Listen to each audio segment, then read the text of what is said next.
Hi, I'm Tim. Welcome to Watchbox, and thanks for logging on. If you love this watch, email me, tmosso@thewatchbox.com. It's in the description below. Your purchase and pricing email question line for buying this or any watch you see on any Watchbox platform. Reach out to me directly. Email tmosso@thewatchbox.com for pricing. Today, we're discussing a watch that was launched back in 2010.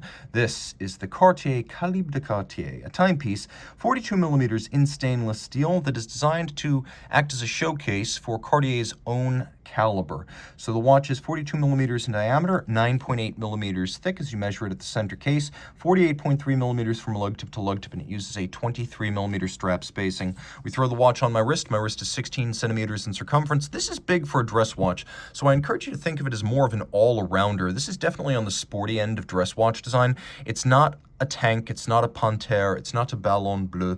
This is a watch that's designed to be read as youthful, vigorous, just short of a dedicated sports watch, and it's suitable for a wrist as small as 14 centimeters in circumference, because the lugs are generously sloped, and you can see how close to the case the lugs are actually drilled. There are little recesses in the flank of the case that allow the strap to be countersunk so that it has a full range of motion in spite of the fact that there is no daylight showing between these two surfaces. There's no gap between strap and case. We have a Cartier strap that is a factory Cartier strap that is in brand new condition. No crimping, no gouging, and in fact no perforations, because Cartier uses the latest evolution of the original 1909 Louis Cartier designed deployant clasp. That was the first ever folding clasp designed for a wristwatch, and while it has been updated over the years, the original design with its wire style buckle remains unmistakable. The strap gets tucked into this. You see how the excess length is tucked underneath, and once it's all tucked together and sized, all of that excess length hides underneath the strap.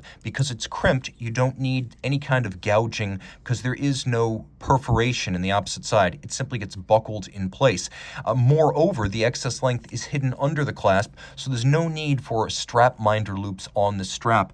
The strap is matte, large rectangular scale alligator leather in black with a monotone stitch. It actually has a very broad folded edge. It's not a sheer cut.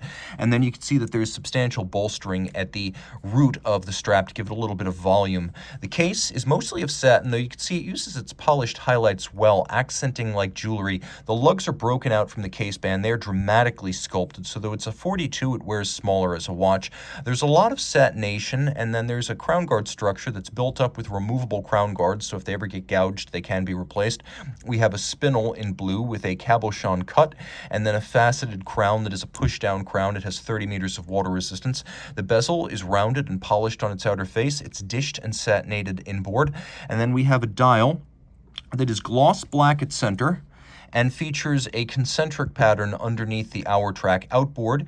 You can see there's a little bit of coining inside the bezel, and then we have these lovely individual hour markers, and you can see that we have a polished bezel framing the small seconds as well as the triple date. The idea being that even if the date is blocked with the triple date, you can see the succeeding and the preceding date, so you know exactly what the current date is. We have broadsword style hands and plenty of lume, as a matter of fact. I'll show you that.